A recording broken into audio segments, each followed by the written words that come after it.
Buonasera a tutti, eccoci alla nuova puntata di Soundtrack City con me Massimo Privitera di Colonne Sonore. Ciao Massimo. Ciao a tutti. Allora, oggi parliamo di un compositore figlio d'arte, in quanto è figlio di Vittorio Taviani dei Fratelli Taviani, un musicista che si è fatto già valere come compositore su svariati film. Io ricordo tra tutti Cesare deve morire. Ce ne parlerà però meglio qui il nostro Massimo. Allora, parliamo di Giuliano Taviani, cinquantenne ma non li dimostra, è classe romano di nascita e diventato famoso con diverse colonne sonore, soprattutto diciamo che nella sezione fiction insieme a Carmelo Travia, con il quale ha collaborato da sempre. Ora sono diventati un vero e proprio duo compositivo perché lavorano veramente in coppia, filmando tutte e due le colonne sonore. Sono diventati famosi con la serie Stracult di Boris, che poi è diventata anche un film successivamente.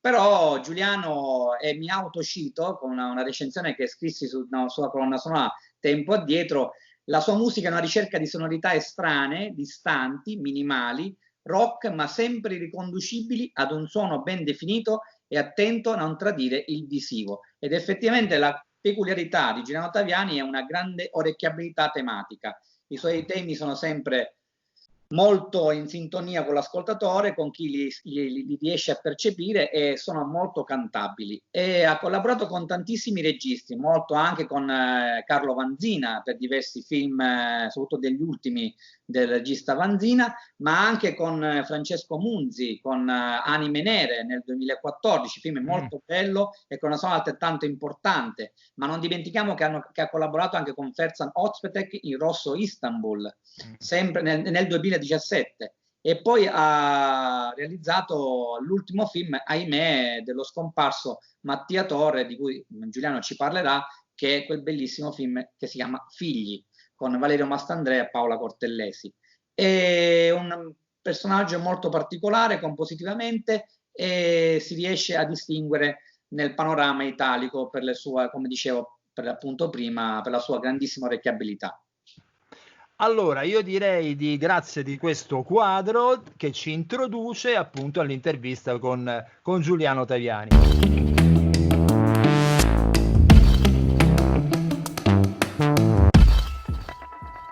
Ciao, benvenuti a tutti alla nuova puntata di Soundtrack City. Come abbiamo già detto nell'introduzione, il nostro ospite, eccolo qui, Giuliano Taviani. Ciao Giuliano. Ciao, buongiorno a tutti. E come di consueto con me è Massimo Privitera di Colonne Sonore. Ciao Massimo. Ciao Marco, ciao Giuliano. Ciao Massimo. Allora, caro Giuliano, io dando uno sguardo al tuo IMDb, cioè alla tua filmografia, comprendo che abbiamo davanti un compositore con una filmografia piuttosto intensa, diciamo così. Quindi io andrei subito proprio a bomba sulle domande. La faccio a tutti gli altri compositori, no? Io cerco di capire da dove sono partiti, come si sono avvicinati alla musica, all'arte, al cinema. A te sembra una domanda piuttosto stupida se ti faccio una cosa del genere, visto il cognome che ti porti. Ecco, però la domanda come ti sei avvicinato alla musica però mi sembra anche con te decisamente importante. La tua formazione, insomma, come è avvenuta?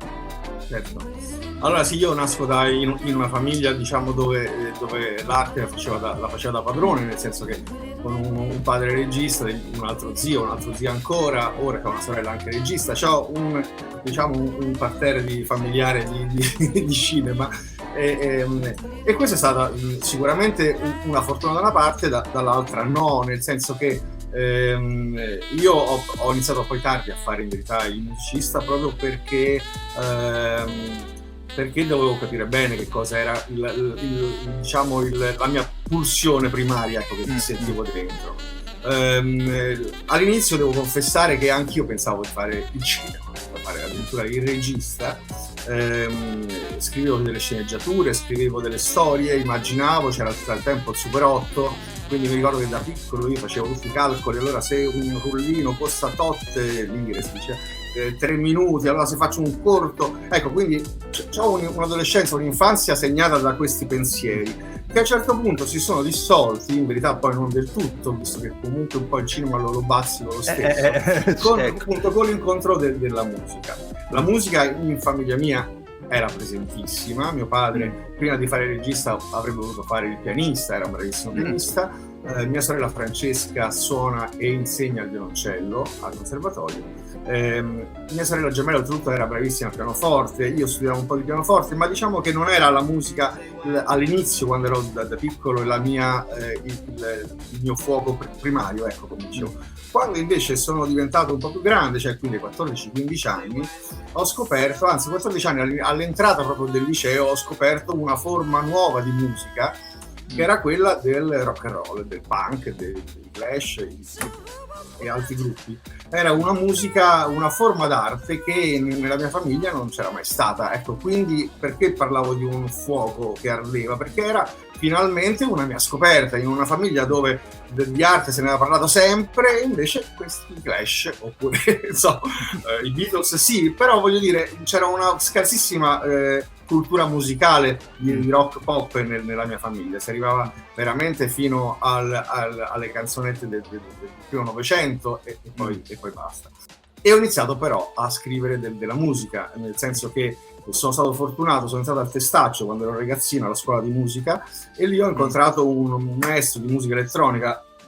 Essendo un cultore del punk non amavo la musica elettronica, quindi entrai in questo laboratorio, devo dire un po' così interdetto, e invece la cosa meravigliosa è che iniziavano in quel periodo a esserci il 1040, l'Atari 1040, cioè il primo cubase in bianco e nero col floppy, esattamente. Sì. E allora lì ho capito che non era tanto un discorso di elettronica, c'era anche quello, ma fondamentalmente avevo per la prima volta la possibilità a casa di registrarmi un'orchestra. Io già con il mio 4 piste, che poi lo facevo diventare 8 piste, poi lo rivoltavo e diventava 16 piste, già facevo le mie canzonette, ma a questo punto avevo appunto un sequencer, ormai così si chiama, meraviglioso, uno studio di registrazione, un'orchestra, e da lì allora mi sono rinchiuso e ho iniziato a fare le mie composizioni. Per essere breve, arrivando all'università, quindi avevo già fatto delle canzoni, avevo già iniziato a fare delle musiche qui e là per qualche spettacolo, e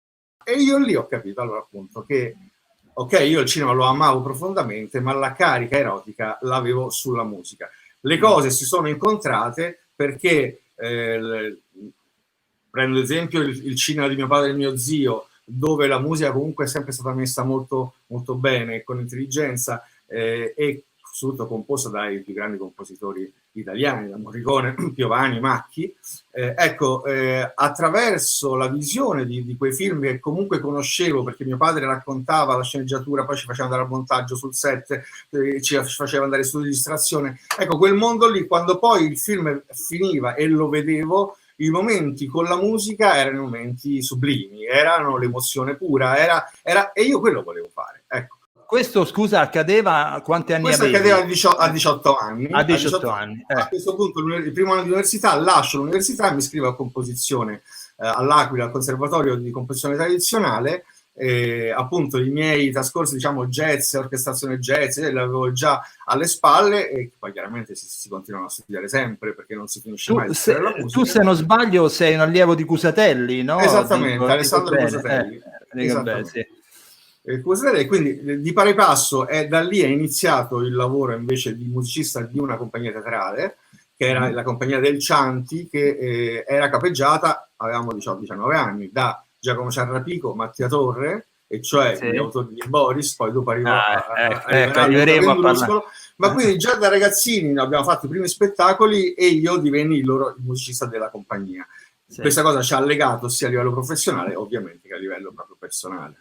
Senti, prima di andare appunto sulla filmografia e quindi approfondire un po' i vari temi nel dettaglio, io una cosa che ho notato appunto della tua musica è che tu padroneggi vari stili e generi, e oltretutto con la scrittura orchestrale e via dicendo. Un po' mi hai risposto adesso, cioè nel senso tracciando questi tuoi inizi, questi tuoi esordi. Ma forse è anche perché tu sei, come posso dire, curioso di tutte le forme musicali, deriva questo eclettismo, cioè da dove deriva? Sì, deriva dalla passione per l'amore che ho per la musica, tutta la musica buona ovviamente, quindi non sto dietro a un genere particolare.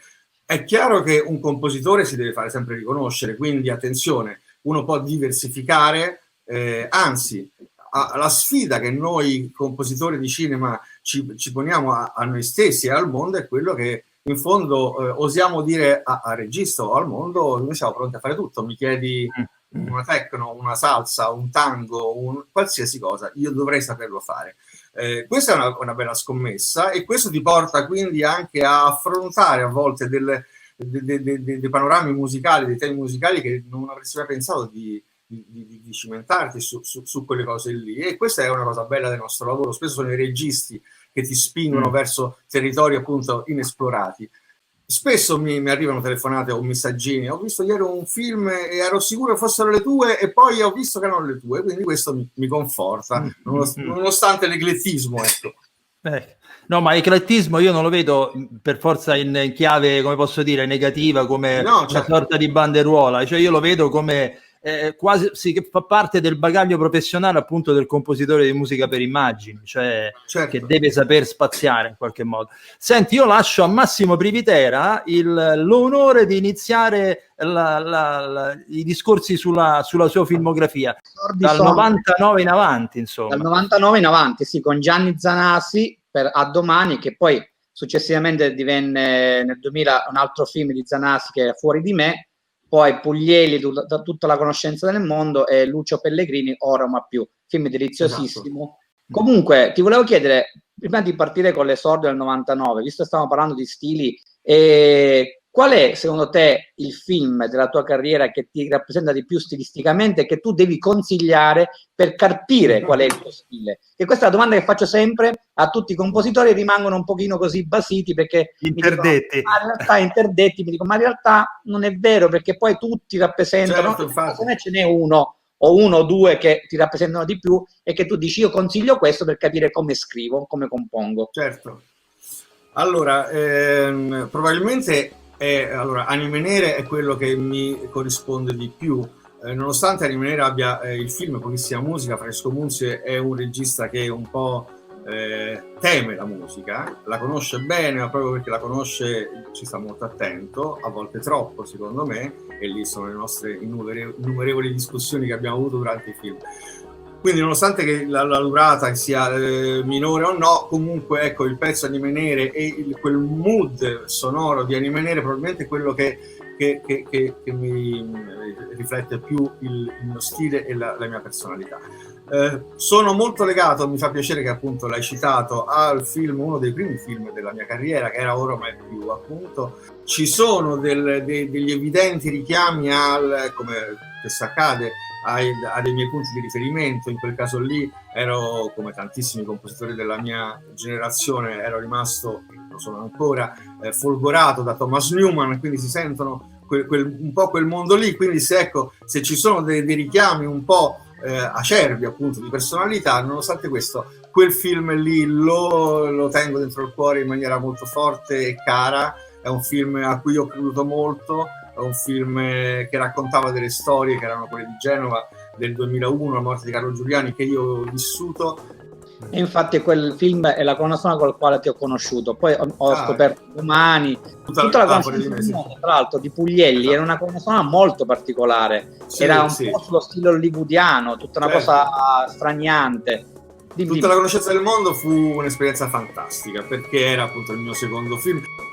Lì fu esaltante per me, perché studiavo composizione con Cusatelli, avevo fatto anche orchestrazione che mi piaceva tantissimo, ma ovviamente avevo sempre fatto scritto su carta, con tutta la conoscenza del mondo incontro un regista che mi dice: voglio una musica alla Bernard Herrmann, ti do la possibilità, cioè ti do, poi siamo andati, grazie alla CAM siamo riusciti ad andare a registrare con una grande orchestra a Sofia, e quindi ebbe improvvisamente a disposizione un'orchestra di 60-70 elementi per scrivere delle musiche alla Hitchcock, alla Bernard Herrmann. Una scemenza. No, guarda, devo dire che fu la cosa, ogni tanto ci penso, perché voglio dire, la difficoltà di scrivere una colonna c'è sempre, questa è una cosa che ho capito negli anni. Io speravo che poi nel tempo uno dice: sai, ho fatto 20, 30, 50 colonne sonore, vabbè, ormai. Invece vedo, e poi sentendo, parlando con i colleghi e anche con i grandi maestri, vedo che purtroppo la sofferenza ci sta sempre, non si può farne a meno, esattamente. Però ecco, in quel caso lì invece fu strano, perché pur essendo una delle mie prime colonne sonore, devo dire, venne molto velocemente. Io scrissi al pianoforte e con la matita, perché al tempo il mio maestro Cosatelli, appunto, guai se mi avesse visto scrivere su una tastiera invece che sul pentagramma, e con la matita, e devo dire, facendo così probabilmente mi viene anche molto prima il lavoro, perché poi è un discorso molto grande, ma scrivere al computer ti porta grandi possibilità, ma se ne apre così tante che a volte rimani anche un po' così sperso tra tutte queste troppa scelta. Ne parlava ultimamente Morricone, non so se hai visto l'intervista all'Espresso, ne parlava molto sia di Morricone che Piovani sulla matita, l'importanza della matita. Sì, esatto. Senti, io diverso. Esatto, io devo fare l'arbitro e devo mandare avanti il programma, perché ce ne sono tanti di temi, e andiamo adesso a quello proprio, come posso dire, affrontiamolo subito, che sarebbe il rapporto artistico e professionale con la tua famiglia, direi. Faccio dei titoli così ci rendiamo conto tutti: 2007 La masseria dell'allodole, 2008 Forse Dio è malato di Franco Brogi Taviani, 2012 Cesare deve morire, 2015 Meraviglioso Boccaccio, 2017 Una questione privata. Come ci si trova a lavorare non semplicemente con il padre, con tutta la famiglia? Cioè, io credo che sia, voglio dire, abbia le sue difficoltà, soprattutto se sei poi, come dire, l'ultimo arrivato, ecco, dal punto di vista anagrafico. Sì, hai detto bene. Ultimo arrivato, soprattutto dopo anche i musicisti che hanno lavorato con loro, appunto, come dicevo prima, cioè, aiuto, cioè, giusto 2 ore, capito? Così, tanto per dire. Esatto. No, la cosa è che con mio padre facemmo all'inizio, quando io ho iniziato a fare appunto i primi film, feci un patto di sangue, e cioè gli dissi: guarda, io devo dire, lo dico qui, poi uno ci può credere o no, ma non ho mai abusato, diciamo, di una telefonata, di una qualsiasi cosa. Cioè, il mio nome veramente non mi è mai servito a nulla, almeno non l'ho fatto servire, non l'ho messo, ci tengo a dirlo chiaramente. Poi siamo in un mondo, in un'Italia dove invece queste cose in genere non succedono, quindi lascio la possibilità che la gente possa crederci o no, ma comunque l'importante è che io sia tranquillo dentro. Proprio per questo motivo a mio padre gli dissi: noi non faremo mai un film insieme, ma stiamo scherzando, qui sembra che siamo tutti a casa, eccetera eccetera. E lui disse: lo ammiro molto, bene, stacco. Passano 10 anni, a questo punto avevo fatto già 20-25 film, avevo fatto da poco Saimir di Francesco Munzi, dove c'era una musica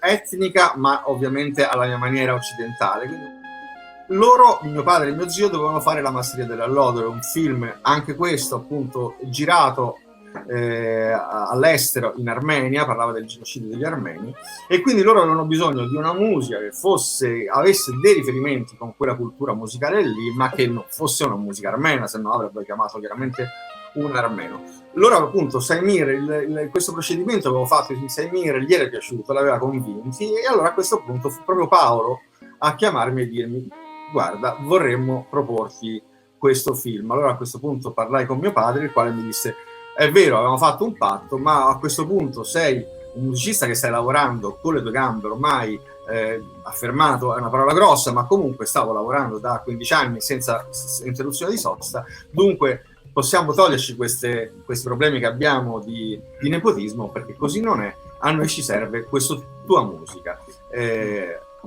Decisi di farlo, fu una decisione bellissima, chiaramente terrorizzante, come dicevi te. Mi trovavo improvvisamente a dover affrontare, a cercare di andare al livello loro e del loro cinema, della loro poetica, e ripeto, dopo tutti quei meravigliosi musicisti. Quindi il terrore era enorme, ma devo dire che andò molto bene. L'esperienza che avevo nel mio bagaglio culturale chiaramente mi ha aiutato molto, soprattutto su una cosa, cioè la cosa fondamentale, cioè capire subito, parlando con il regista sulla base della sceneggiatura, o dipende se siamo già più là, anche sulla base di qualche montato, cercare di capire insieme ai registi quello che, in questo caso ai registi, quello che loro cercavano, qual era il colore musicale che avrebbero voluto. Ecco, probabilmente il fatto che io li conoscessi così bene mi ha aiutato molto, cioè sono riuscito, e ripeto, grazie chiaramente alle loro indicazioni, comunque a centrare quelli che erano quello che loro avrebbero voluto, ecco, musicalmente. Quindi il lavoro, la masseria è stato un lavoro molto grosso. Siamo andati a Yerevan in Armenia a registrare uno dei più grandi suonatori di Duduk, Gevor Dabagyan. Poi abbiamo registrato un coro armeno e poi siamo andati a Praga a registrare un'orchestra di 80 elementi. Quindi poi, per andare veloce, so che c'è poco tempo, gli altri film dipende poi ogni volta dal film com'è. Posso dire che Cesare deve morire, essendo uno dei film più belli, a prescindere da che l'abbia fatto mio padre e mio zio, ma che è uno dei più belli che io ho avuto la possibilità di musicare insieme a Carmelo Travia. Ecco, quello è stato un altro film stranamente che è venuto con grande facilità. In genere, quando c'è un film bello che racconta, non parlo di mio padre e mio zio, ma di qualsiasi, mi è sempre capitato qui nei miei 70-80 film che ho fatto, se un film arriva un film, una sceneggiatura, un film che è bello, la musica incredibilmente viene facilmente. Se è il contrario, è un disastro per tutti. Poi peraltro quel progetto particolare nel carcere, quindi immagino sia molto stimolante anche da quel punto di vista. Allora bisognerebbe, ripeto, parlarne altre ore su tutto il capitolo Taviani, ma invece andiamo su Massimo. So che tu ce l'avevi in canna questa domanda, passiamo a Mattia Torre, dai, forza, è il momento. No, per forza, anche perché l'ho già citato Giuliano poc'anzi, e poi è un rapporto che nasce con Boris, che poi è proseguito con varie altre dinamiche, fino a poi a Figli, film bellissimo, di cui puoi far vedere una cosa che credo che pochi sappiano, che io ho recensito, che è l'LP, che è il vinile. Il vinile addirittura.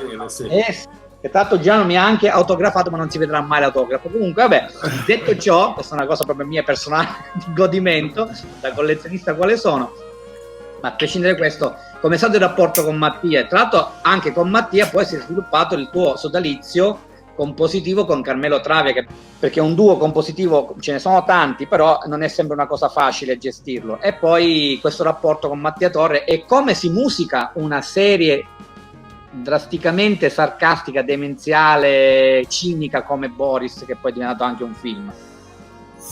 Sì, allora, il rapporto con Mattia, come dicevi, è un rapporto che risale veramente a quando eravamo ragazzini. Dicevo, gli spettacoli teatrali che abbiamo fatto, avevamo 18-19 anni entrambi. È stato un rapporto di lavoro e, come dicevo, di amicizia profonda. Noi abbiamo fatto le vacanze insieme quasi tutti gli anni, cioè era un rapporto veramente di grande amicizia potente. La sua mancanza chiaramente è un peso, un macigno che ci pesa su tutti noi che gli stiamo vicino. Mattia era molto molto molto deciso, come i bravi registi, cioè aveva le idee molto chiare, e rompeva molto le palle anche, cioè nel senso che, come spesso appunto i registi fanno, ti prendono, ti smontano. Con Mattia quindi era un rapporto lavorativo meraviglioso, spesso anche in contrasto, però in discussioni mirate ovviamente a arrivare al meglio. Ecco, facciamo tutti parte di di mestieranti che lavorano a qualche cosa che deve essere fatta al meglio in assoluto. Cioè, ecco, noi viviamo dentro questo mondo qui, infatti spesso si diventa matti, sia chiaro. Però ecco, con con Mattia riuscivamo a forzare al massimo le nostre possibilità per cercare di arrivare a un risultato che potesse essere il migliore, appunto, che avremmo potuto fare, chiaramente. Per quanto riguarda invece Boris e Carmelo, allora con Boris è tutto una cosa a sé. In genere ogni film è una cosa a sé, non ci sono secondo me delle leggi o delle formule per dire come si può fare Boris, come si può fare questo, ovviamente. Boris era fatto era diretto da 3 registi, questo comportava delle discussioni lunghissime, giornate, dove uno diceva una cosa, uno un'altra e uno un'altra ancora, quindi era veramente il caos più totale. Però per fortuna, conoscendoli appunto dal teatro eccetera eccetera, siamo riusciti sempre a trovare il modo per poi uscirne fuori e per arrivare al risultato. Niente, per una puntata di 15-20 minuti quello che era non dico mesi, ma giornate di discussioni. Quelle 3 serie è stato come fare 20 Ben-Hur, cioè, non so se mi spiego, è stato un lavoro molto certosino con dei mezzi che erano pari allo zero, perché Boris chiaramente era sconosciuto quando andava in onda, poi faceva degli ascolti bassissimi, è stato soltanto poi lo scaricamento su internet nel giro di 10, quanti anni sono passati appunto che Boris è diventato quello che è. Infatti mi verrebbe da farti una domanda, che Boris, per tutta la comunità che lavora nel cinema di cui faccio parte, è un po', come posso dire, un punto di riferimento, no? Molto spesso accadono situazioni simili, se non oltre quelle descritte da Boris. Però ecco, quello che dice Giuliano è che dietro tutta questa descrizione di questa sorta d'armata Brancaleone, che appare dal soggetto, dal film, da quello che vediamo, poi in realtà dietro c'è un lavoro assurdo che quasi smentisce quello di cui si parla nel soggetto. È vero? Smentisce l'armata Brancaleone. No, appunto, quando si dice la qualità ci ha rotto il cazzo, la famosa frase di Boris, è ovvio che invece quando noi, Giacomo e loro lo giravano, comunque non erano i loro intenti, chiaramente, quello era il messaggio, cioè vuol dire, quando si facevano le cose, si cercavano di farle comunque al meglio del meglio. No, mi veniva in mente che tu giustamente citavi il fatto di avere a che fare con Mattia e con altri registi, quindi quando hai a che fare con un Cacadubbi, anche se è un collega col quale collabori, ma magari, che ne so, il Cacadubbi diventa anche Carmelo Travia o diventi tu con Carmelo quando componete insieme. Quindi torniamo alla domanda di prima: come si fa a collaborare insieme? È una cosa che va contro ogni logica, diciamo. Sì, no, però intanto distinguerei, nel senso che un conto è il rapporto, ad esempio, con un collaboratore con cui fa musica, in questo nel mio caso con Carmelo, un conto invece con il regista. Allora, per quanto riguarda il regista, se ci sono dei registi a voglia, che Cacadubbi, cioè che in continuazione così, noi siamo dotati di una pazienza massima, ovviamente, per fare questo lavoro, perché se no non è possibile. La pazienza c'ha un limite. A me è capitato raramente, ma mi è capitato di a un certo punto dire ok, non siamo fatti l'uno per l'altro, arrivederci. Ecco, se non si fida troppo, c'è più qualcuno di cui si fida di più, non so che dire. Ecco, la fiducia è fondamentale per noi musicisti da parte del regista. È ovvio che il regista, soprattutto alle prime armi, ha il timore che finalmente gli danno il film, è il suo sogno della vita e sa che se fa male quel film sarà disoccupato per sempre. Quindi la posta in gioco è altissima, non ce ne rendiamo conto. Detto questo, c'è un limite a tutto. Carmelo è siciliano, è di Lipari, il mio padre e mio zio hanno una casa, abbiamo ancora a Salina, all'Isoleoli, quindi siamo conosciuti in quel posto meraviglioso come l'Isoleoli, già questo la dice lunga. Tanto tempo fa l'ho sentito suonare, mi è piaciuto, ci siamo conosciuti, era amico di amici miei, e poi casualmente venne a Roma e allora e arrivò appunto il momento di fare Boris. Allora chiesi un aiuto come arrangiatore a Carmelo. Ora io l'arrangiatore non ce l'ho mai avuti perché anche se poi uno cambia, penso di essere cambiato musicalmente, ma diciamo la prima parte della mia vita ero così, non so, contento di poter dire che sono un atematico, e cioè che nascevo appunto dal rock, dal minimalismo, da Steve Reich, la melodia ha finito, le note ormai sono quelle, eccetera, eccetera. Quindi in quell'epoca lì, in quel periodo lì, quando avevo queste convinzioni, chiedere un arrangiatore era una follia un po', perché se la mia musica parte dall'arrangiamento, come faccio a chiamare un arrangiatore?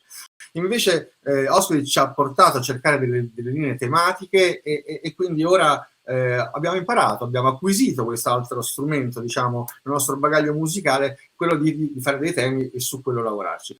Tornando a noi, a Boris, appunto, a Carmelo appunto gli dissi facciamo cose insieme, ma facendo, ripeto, delle cose molto partendo dall'orchestrazione, gli proposi di firmarlo a metà, nel senso che non, se veniva fuori qualche cosa che era sua, perché dovevo firmarlo io? Ci tengo molto alla precisione di questa cosa qui, visto che siamo in un mondo dove spesso si sente che invece ci sono ghostwriter o gruppi di 50 compositori che non sa chi siano. Se avevo bisogno di qualcuno, era qualcuno che scrivesse accanto a me. A quel punto aveva tutti i diritti di comparire come compositore.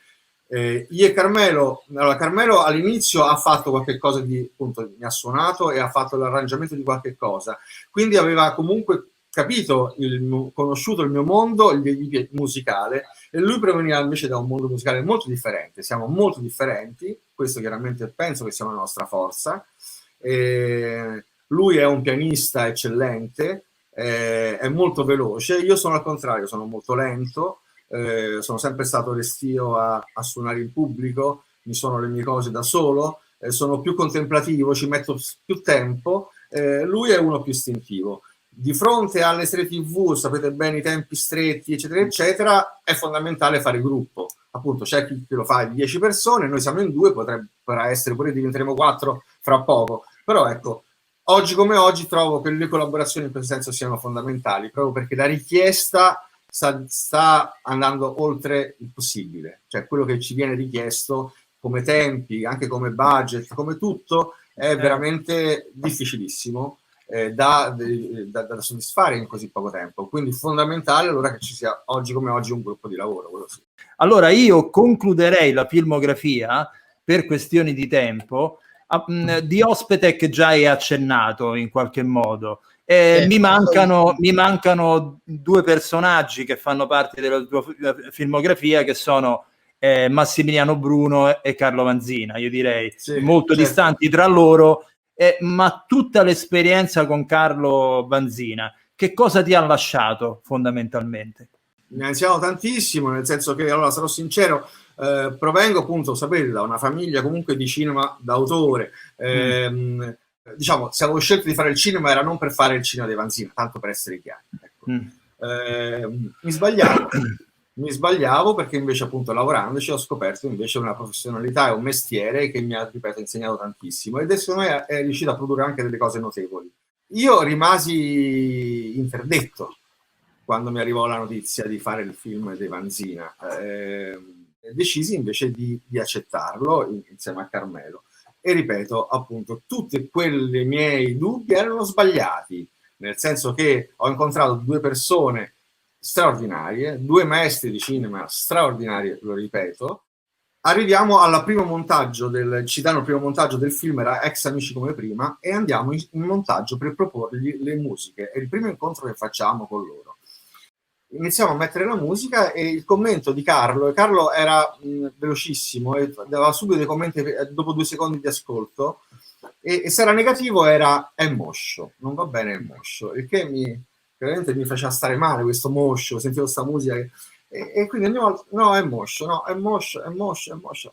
Disastro, stiamo andando malissimo. Guardavo Carmelo impauriti della situazione. A un certo punto Carlo dice al ragazzo della produzione: scusa, puoi andare da Ricordi, al tempo c'era ancora, oppure non so, un negozio di dischi, e vai a comprare, non so, Bimbo Mix. Sì, sai, queste compilation. Sì. E io che avevo visto il film, ci avevo lavorato, insomma, dove può pensare di mettere Bimbo Mix su questo film parlato, pieno di gag, di cose così. Il ragazzo tornò, mise Bimbo Mix, l'abbiamo messo sul film. Io ero sicuro che avrebbero detto: no, vabbè, scusa, ci siamo sbagliati. E invece, hai visto come funziona? È perfetto, pompa una cifra. Allora, ora chiaramente l'ho esagerata, però lì ho capito una cosa che poi ci ha dato una grande mano per tutti i film, infatti poi ci siamo trovati benissimo con Carlo. Ecco, una cosa che abbiamo subito sempre, fondamentale, e questo secondo me vale forse per tutta la commedia, non per soltanto per Ivanzina. Carlo giustamente ci diceva, se lì c'è quel sincrono con lui da una capocciata, ma io non c'ho bisogno di metterci sotto il plim plim plim con ovviamente, ma lì facciamo scopa, lì il film non c'ha bisogno perché fa ridere lo stesso, non c'ha bisogno della tua musica, ho bisogno di ritmo, cioè l'idea, il messaggio che Carlo mi ha dato dall'inizio alla fine dei suoi lavori e dei nostri rapporti lavorativi era ritmo. Io posso confermare il fatto che hai avuto la fortuna di lavorare sull'ultimo con te, di Caccia al Tesoro, certo. Come la colonna sonora era effettivamente un concentrato di energia ritmica che sosteneva il montaggio, immagine, sì. Vado incontro a quello che stai dicendo proprio adesso. Certo, infatti. Ma è l'idea classica che poi d'altronde loro hanno il cinema dentro, Ivanzina, e tra l'altro figli di cotanto padre, certo. E che è l'idea classica dell'uso del jazz, che non doveva essere come il Mickey Mouse ingandare pari passo con quello che accadeva, ma doveva essere solamente il senso del ritmo, quello dei soliti noti perumiliani e via discorrendo. Esattamente. Quello è. Esattamente. Non è la musica onomatopeica, ecco, diciamo così, esatto. Che invece piace a tanti registi. È vero. Passiamo a Massimiliano Bruno, che io considero un grandissimo regista, grandissimo sceneggiatore, oltre a un comico che io adoro, rispetto alle Coliando, quando compare lui io rido già solo a vederlo. E come ti sei trovato con Massimiliano? Abbiamo dei filmini che tengo stretto, chiaramente non divulgherò mai, dove ci siamo io, Carmelo e Massimiliano che cantiamo e facciamo i coretti di un pezzo del film e è veramente da tenere nascosto. Però ci siamo divertiti come dei pazzi, come hai detto te Massimiliano è un portento della natura. Massimiliano è uno che ti sganasci per qualsiasi cosa. Quando vedi il backstage del suo film fa ridere lui, perché è lui che lo fa le domande, cioè lui ha una veramente velocità di battuta che è sorprendente, quindi con tutto nessuno può giudicare, ci siamo trovati molto bene, era il suo primo film, era un bellissimo film, funzionava molto bene e quindi come dicevo all'inizio della puntata, quando c'è un film che funziona poi le cose vengono bene. Con Viva l'Italia invece ci siamo trovati un pochino più in difficoltà, probabilmente noi abbiamo preso una linea musicale un po' troppo forse sinfonica per quello che erano i gusti di Massimiliano Bruno, che invece tendeva ad andare più sul pop rock. Io invece lì io e Carmelo eravamo ancora un po' ancora ora lo sono per dire, però molto colpiti, emozionati della musica che avevo sentito da The Splat. Anche su Viva l'Italia abbiamo cercato di mettere quel tipo di sonorità che forse, non so, forse non era quello che cercava proprio Massimiliano. Abbiamo avuto delle discussioni, diciamo, sul senso musicale. Io sono un compositore, ricordiamolo appunto che noi compositori siamo anche autori del film, cosa che non si ricorda in genere, e questo vuol dire che io ci tengo anche a commentare, a dire la mia per quanto riguarda su questioni che magari non sono soltanto sulla musica, chiaramente con discrezione, perché ognuno deve stare al suo posto. Sappiamo bene che il cinema, il film è un plotone, è una situazione militare, quindi non è che uno può fare come vuole, ma come autore, ripeto, del film mi sento autorizzato a dirlo.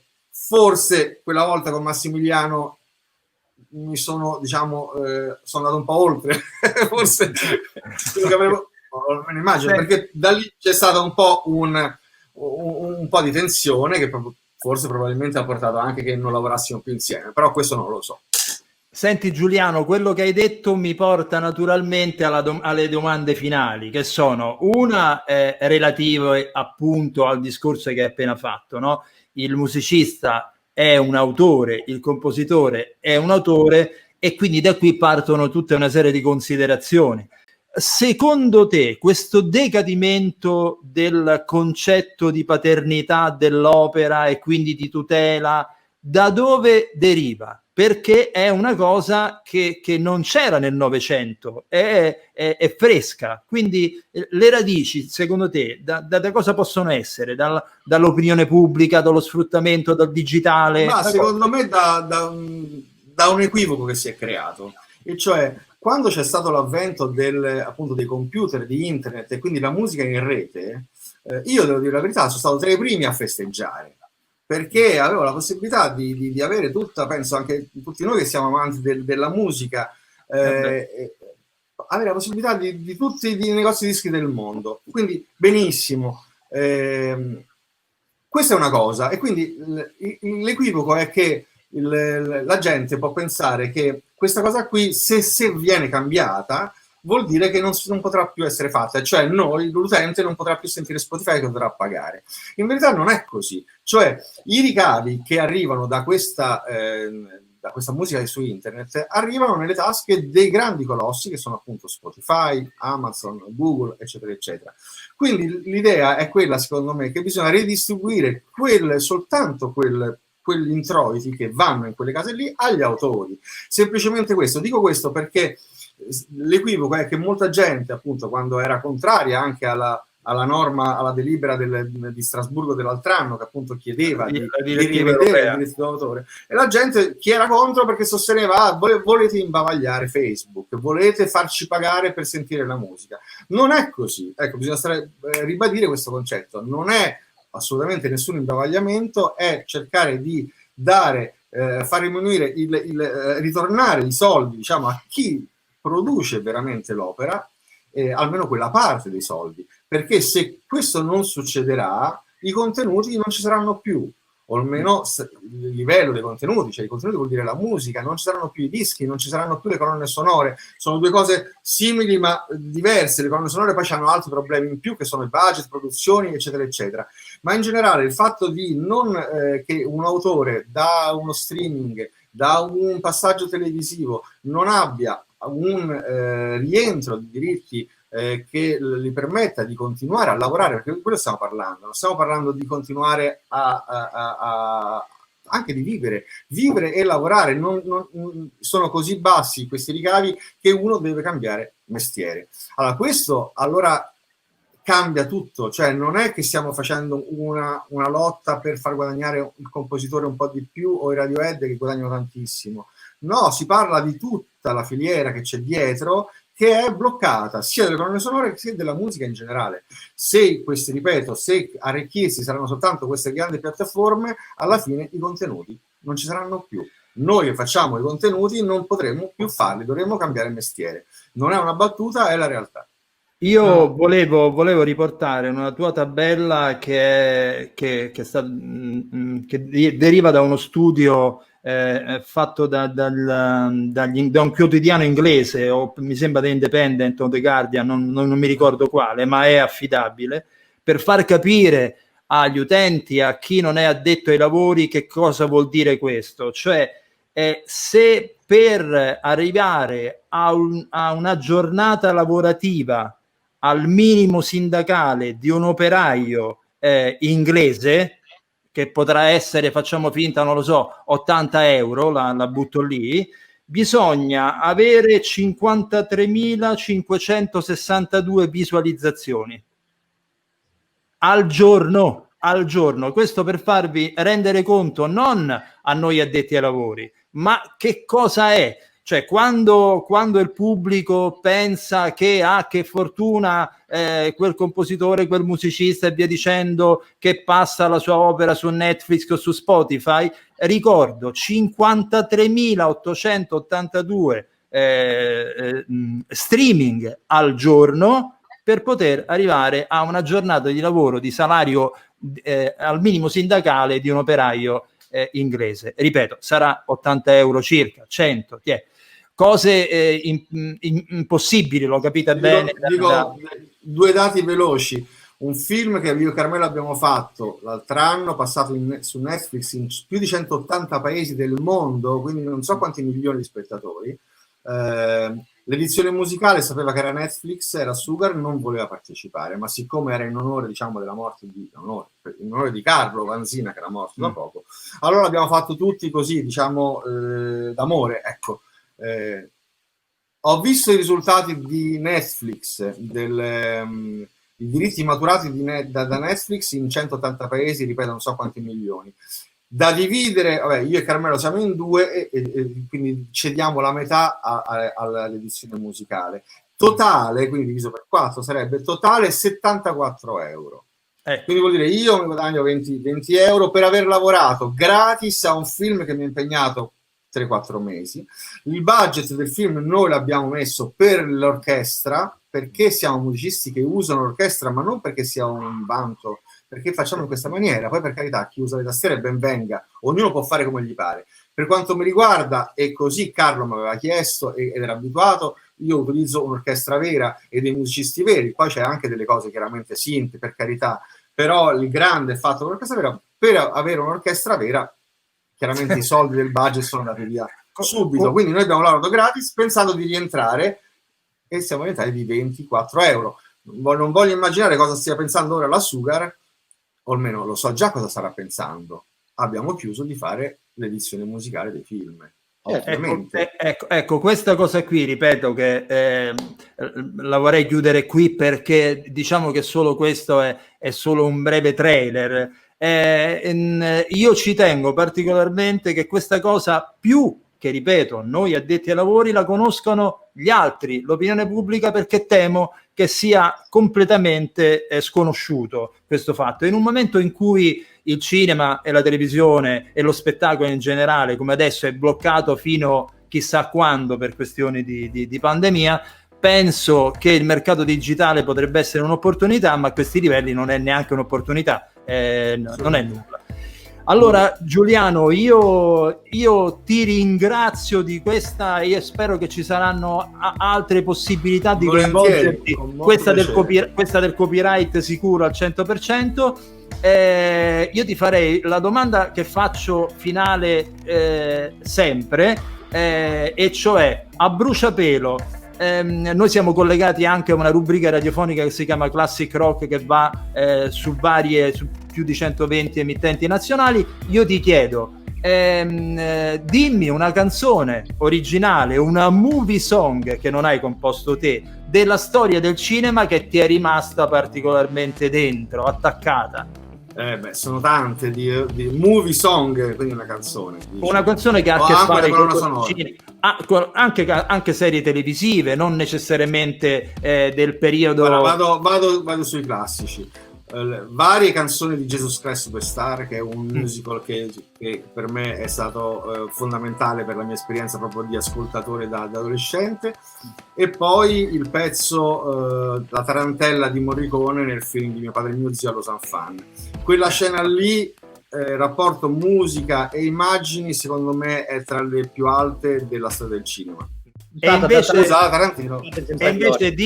invece di Jesus Christ Superstar, perché io ad esempio ho un debole su Must Die, Jesus Must Die, tu dimmene una di quelle. Ma guarda, io passo per l'introduzione, cioè l'intro, l'overture. L'overture è il misto dell'orchestra con poi arriva quella chitarra e fa dan dan dan dan dan dan dan. Ecco, quella botta di chitarra rock su quell'orchestra lì per me è il massimo. L'avrei voluto fare io, ma purtroppo non l'ho fatto. Mi sa che credo rinfasce, non lo so quanti anni avevi. Magari. Sul prossimo film, Giuliano, sul prossimo film, qualunque esso sia. Vai. Va bene. Giuliano, io ti auguro il meglio anche a voi, e soprattutto grazie. un a presto. Sicuramente. Ciao a tutti.